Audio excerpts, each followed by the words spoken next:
Welcome back YouTubers to my channel of an everyday life of an Aspie. If you're new to my channel, I welcome you all. I'm Aspie. I'm all about creating mental health and awareness and sharing my life stories with suspicious syndrome, OCD and the like, along with tips and advice along the way. If you're new to my channel, so I hope that some of the stuff that I've been sharing, regardless of the topics or whatever reason today you've landed on my page, has been of value and use to you. Smash the like button or comment below just to let me know of the ones maybe you've been watching and it has been of use to you, or maybe feel free to open up and share your life stories of certain things that is related to some of the topics that are being shared, regardless of what they are, so that we can learn and educate from one another, hopefully. So in saying this, as we know, Christmas is fast approaching, and I just thought to bring out as many kind of Christmassy stuff as well as some other stuff that I really want to hopefully put on forward right now before anything else happens. So this one's a part 2 uptake about surviving Christmas for your mental health, but this one's all about when you have anxiety or depression, how to survive, Christmas or what have you.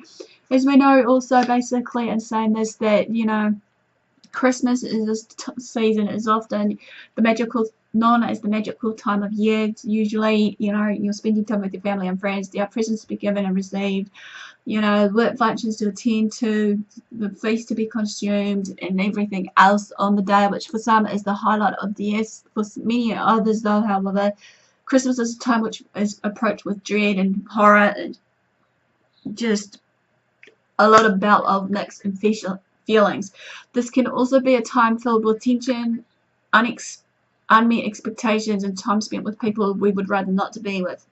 And don't forever think that, with people that has anxiety or depression or any other form of mental health that is avoiding you, just please understand to what they're going through and maybe make life easier for them somehow, but just by being their support, listening ear, what have you, as well as maybe gently guiding them through to a place where they are safe, or find someone who they can talk to and that they can trust. The day can feel lonely for some of us. This may be particularly so if we're battling with anxiety or depression, as I said, because many of days are spent, managing these two complex diagnoses. It can feel like an uphill battle, uphill struggle, what have you, for many of us. Yet Christmas Day somehow has the ability to hit harder for most of us and many of the people, basically.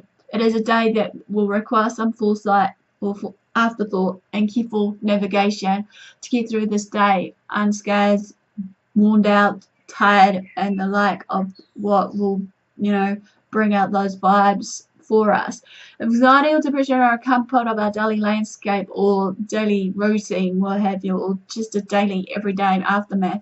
How do we do this? How do we cope? I've been thinking about this lately myself and found myself just thinking really closely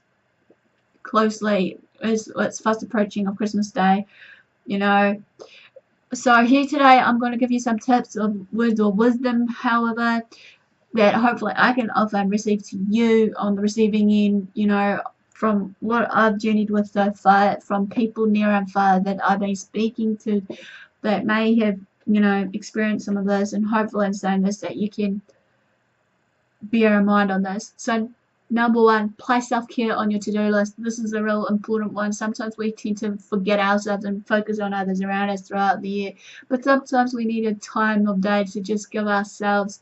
So maybe just our time is, nearing or before Christmas.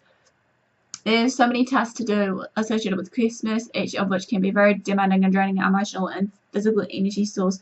Self-care, however, whatever it means to us, basically needs to be on our priority list of our to-do list. 2, limit the activities or functions that drains us. Anxiety and depression can be a very exhausting and sometimes somewhat. The thought of attending a long night of socializing can be overwhelming when we're struggling to get out of bed every day. Decide in advance what you feel is capable of managing and give yourself permission to say no to those activities that will fill you with dread, horror, and other negative emotions. Perhaps you will feel less overwhelmed if you decided to go out on an outing for 45 minutes rather than thinking you need to go out for the whole night with your family and friends. Let people know in advance that you can't stay, as you have another commitment. You do have another commitment, which is with yourself. Again, that comes into your self-care of looking after yourself. 3, have an evacuation plan organized in advance. No, I'm not talking about it like a fire escape route or escaping from floods or whatever, but rather if it was on Christmas Day, it feels like it's too much for you. Plan in advance how you will manage your escape and follow through with that if it all feels too much for you, as well as maybe knowing what to say to those around you in a way, as well as hopefully they'll understand where you're coming from. Knowing in advance that leaving early is an option can sometimes help the day seem more manageable for us and can actually hopefully be less stressful. 4. Be prepared for the difficult conversations and interactions with people. Let's face it, on Christmas Day we often find ourselves having to spend time with people we rarely see or those who we wished we didn't want to see.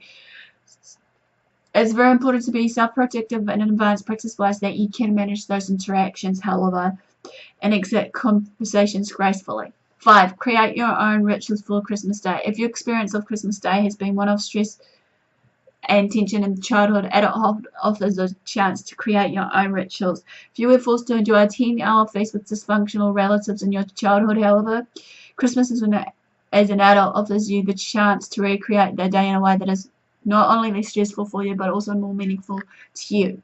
It might be that is the time for catching up 1 hour coffee with a few treasured relatives or friends is all that you can manage this year, and that sure as hell okay.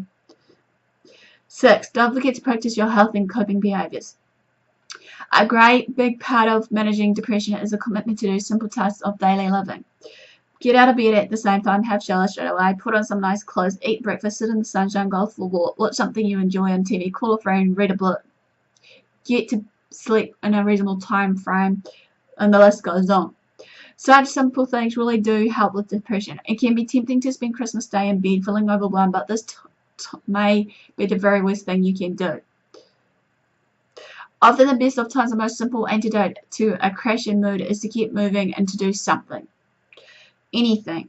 It doesn't matter what it is, just as long as it's something. Engaging in purposeful activity can push a depressed or anxious mood back ever so slightly to make it a more manageable one throughout that day. 7. Let the emotions pass. Emotions comes and go. Emotion comes in often in waves. All roller coasters, as I said in part of my book, that emotions can be like as if you're riding on a roller coaster. One minute you're up, 1 minute you're down, 1 minute you're thinking you're doing alright, and then the next, boy, something just hit you in the face. Anxiety starts to build or a wave of sadness hits, and these feelings can feel both completely overwhelming and also endless at times. Yet often if we do have the willingness, the drive, the motivation to just let them be there, we find that within moments their intensity will reduce eventually and more slightly. Imagine being on the ocean and riding out the roll of the waves on a surfboard. It is the same with your emotions.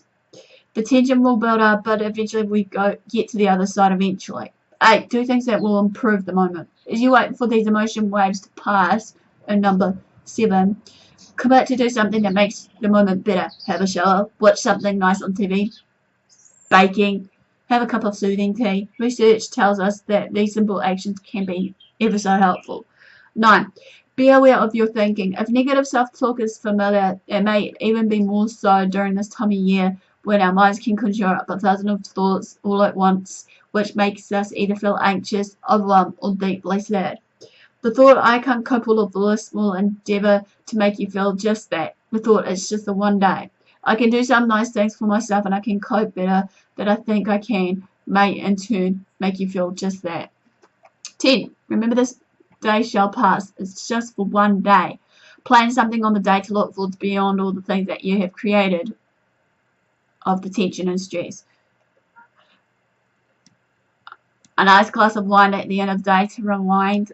Maybe a glass of cold beer. Give yourself permission to have a nap in the afternoon and spend the night reading a good book. Whatever it makes to take the day less onerous in your mind, choose that path, and hopefully everything else will run smoothly within that day. Well, this quickly ends another mental health one of surviving Christmas when you have anxiety or depression. Give me the like for a thumbs up, comment below. Feel free to give me some tips or everyone else some tips about how you go about, this time of year when you have anxiety or depression, if I've missed out any. Feel free to share your stories around, basically. Also, if you want to let us know sort of thing, or just pop in and say, hey, Aspie now and again. It would be nice.